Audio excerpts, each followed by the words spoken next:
Shalom jemaat yang dikasih Tuhan, selamat menyaksikan Goreng Daring BKI.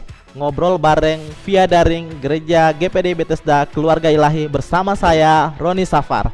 Nah, ini adalah episode pertama kami. Dalam episode ini kita akan membahas tentang bahasa roh menguatkan imunitas tubuh. Wah, apakah ini benar? Bagaimana dengan jemaat sekalian? Nah, untuk menjawab semua pertanyaan yang ada di pikiran kita, pada kali ini kami telah mengundang dua narasumber.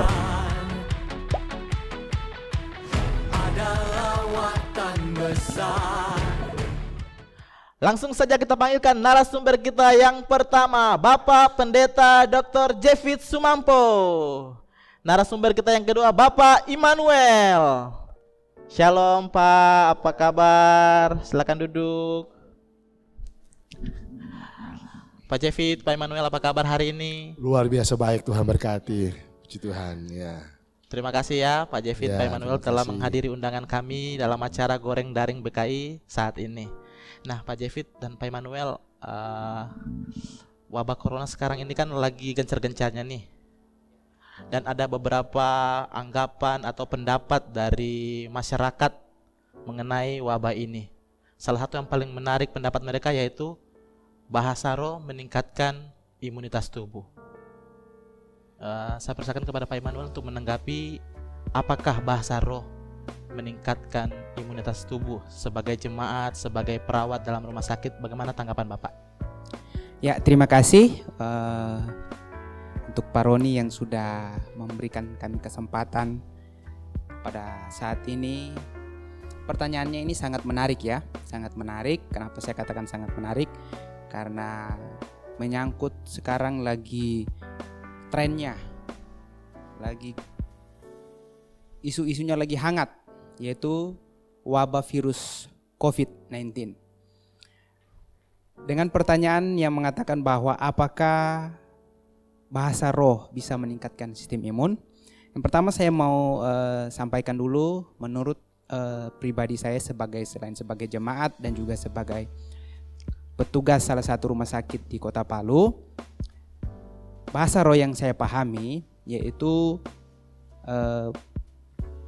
bahasa karunia dari Tuhan yang diberikan Tuhan kepada kita dalam bentuk bahasa asing, kemudian ada juga bahasa lidah, kemudian bahasa roh ini itu bisa hanya dipahami oleh Allah sendiri atau Tuhan dan bisa juga diterjemahkan oleh orang lain lewat karunia Roh Kudus seperti itu.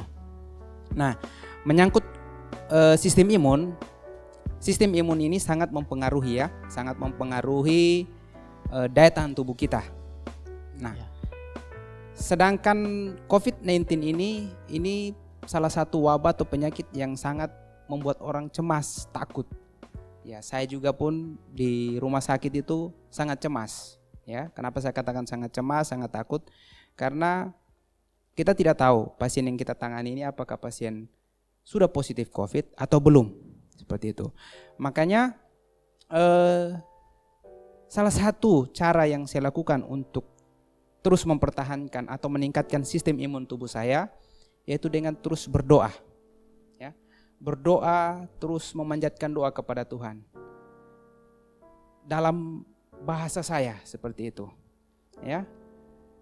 Pada saat menangani pasien, saya terus panjatkan doa.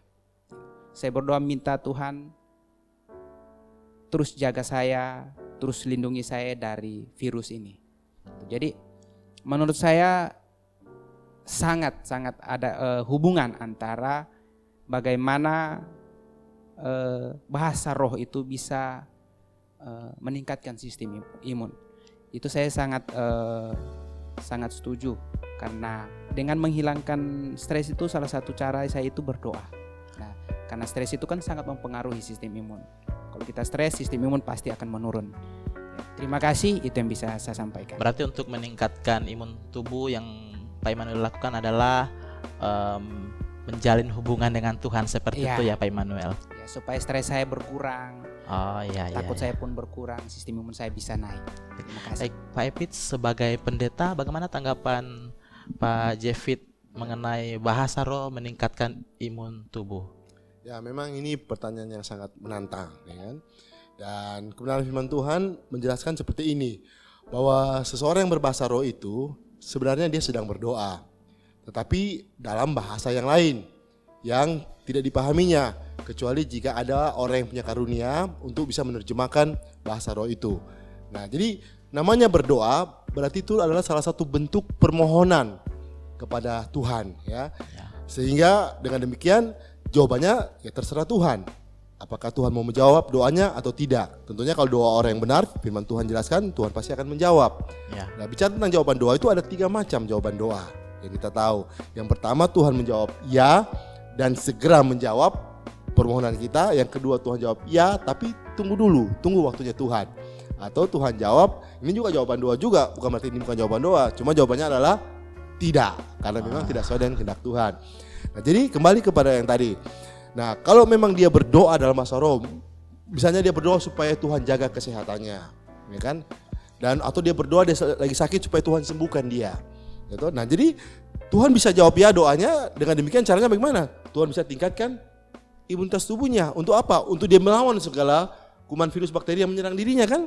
Jadi dengan demikian dia berdoa dalam bahasa roh. Dalam doanya itu dia bermohon kepada Tuhan untuk kesembuhan atau untuk pemeliharaan Tuhan atas kesehatannya. Tuhan bisa jawab ya.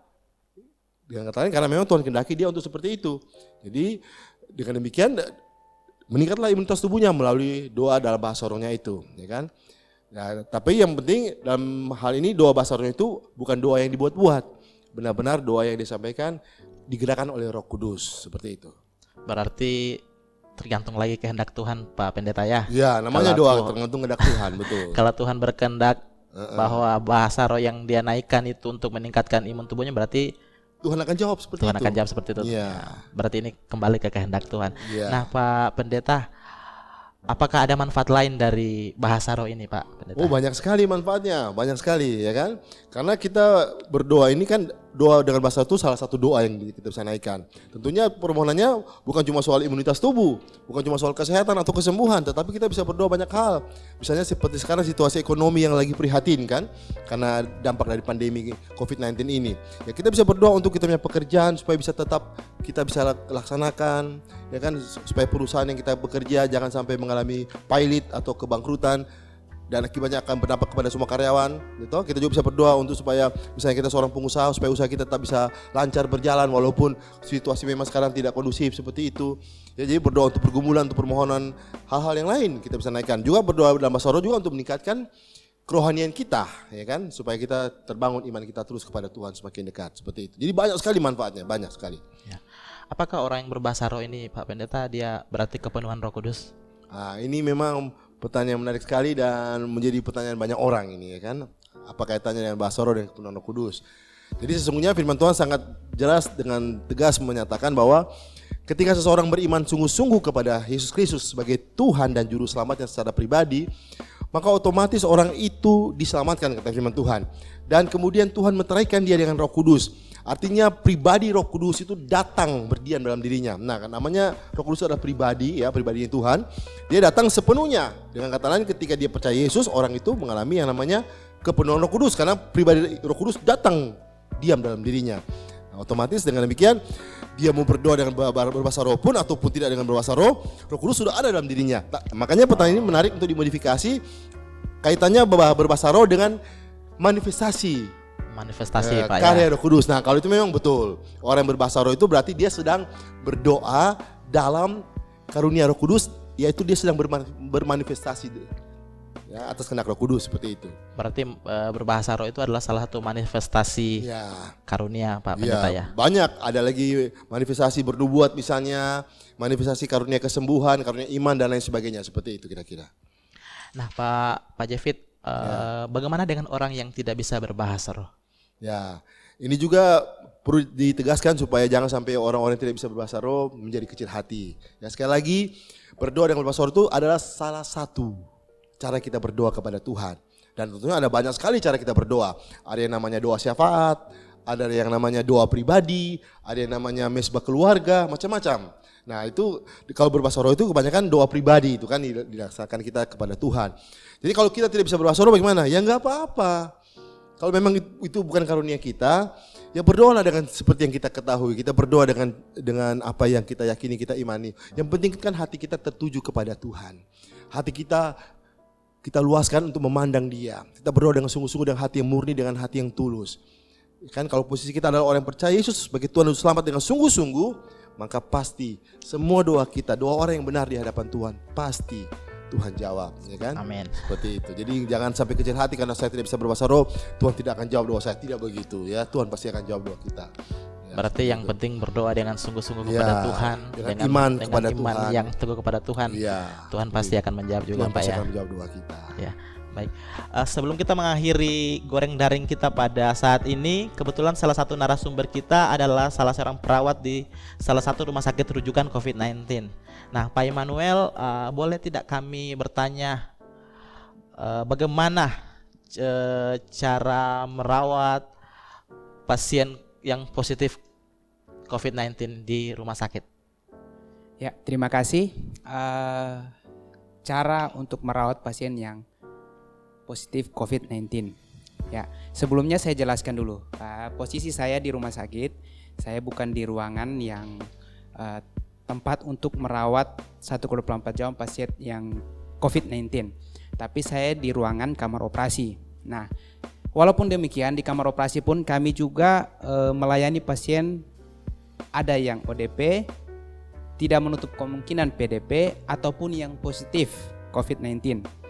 Nah, caranya yaitu kami harus melakukan sesuai dengan SOP, dengan prosedur yang sudah ditetapkan oleh pihak rumah sakit, seperti itu. Menggunakan APD yang lengkap. Kemudian selain itu juga saya juga terus melakukan menjaga kesehatan tubuh saya. Salah satunya itu dengan meningkatkan daya tahan tubuh saya. Seperti yang saya jelaskan tadi, selain saya itu berdoa supaya stres saya tidak meningkat, rasa takut saya itu meningkat, cemas saya itu meningkat, saya berdoa. Selain itu juga saya lakukan olahraga. Olahraga, kemudian makan makanan yang sehat, yang bergizi, yang penuh serat, banyak minum air hangat. Kemudian saran juga buat pemirsa di rumah, jemaat, kalau sekarang kan dilarang Pak, dilarang itu kita untuk olahraga yang ramai-ramai. Jangan sampai apalagi hari Senin nanti ini polisi bilang dia tidak pakai masker, dia semprot dengan air. Nah, karena itu saran untuk pemirsa di rumah, jemaat, untuk olahraga bisa ngepel lantai, sapu lantai, atau tidak lap-lap kaca yang bisa mengeluarkan keringat seperti itu. Nah, kemudian hilangkan stres, rasa takut, cemas. Memang sekarang bukan cuma takut dengan COVID-19. Takut juga kehilangan pekerjaan seperti tadi dikatakan. Banyak hal. Nah, makanya itu mari kita terus meningkatkan seperti dikatakan Pak Pendeta tadi, terus berdoa. Nah, kalau dari kami pihak kesehatan selalu menghimbau kepada masyarakat untuk terus jaga daya tahan tubuh, terus tingkatkan daya tahan tubuh dengan makan makanan sehat, jaga stres jangan sampai berlebihan, olahraga yang cukup, ya, istirahat yang cukup, jangan suka begadang. Ya, oke, terima kasih. Itu yang bisa saya sampaikan. Semoga bermanfaat untuk kita semua. Terima kasih. Terima kasih Pak Immanuel. Nah, jemaat yang dikasih Tuhan yang ada di rumah, sudah dijelaskan tadi bahwa jangan stres. Memang ini wabah begitu cepat menyebar, tapi kita kembali lagi bahwa kita itu tidak boleh stres agar imun kita tetap terjaga. Rajin berolahraga, makan makanan sehat dan bergizi, berserat. Nah, olahraganya kalau tadi dikatakan bahwa tidak boleh di tempat-tempat ramai, boleh ngepel rumah, lap-lap kaca, atau hal-hal yang bisa mengeluarkan keringat. Nah, sangat luar biasa sekali ya pembahasan kita pada kali ini. Sayang waktu kita terbatas. Untuk itu kita akhiri dulu Goreng Daring BKI saat ini. Nanti kita akan lanjutkan lagi dengan topik-topik yang lebih menarik. Nah, untuk Bapak Ibu di rumah yang memiliki topik yang menarik dan ingin dibahas, silakan komen di akun Facebook GPD Bethesda Keluargi dan di akun YouTube. Akhir kata, Shalom, Tuhan Yesus memberkati.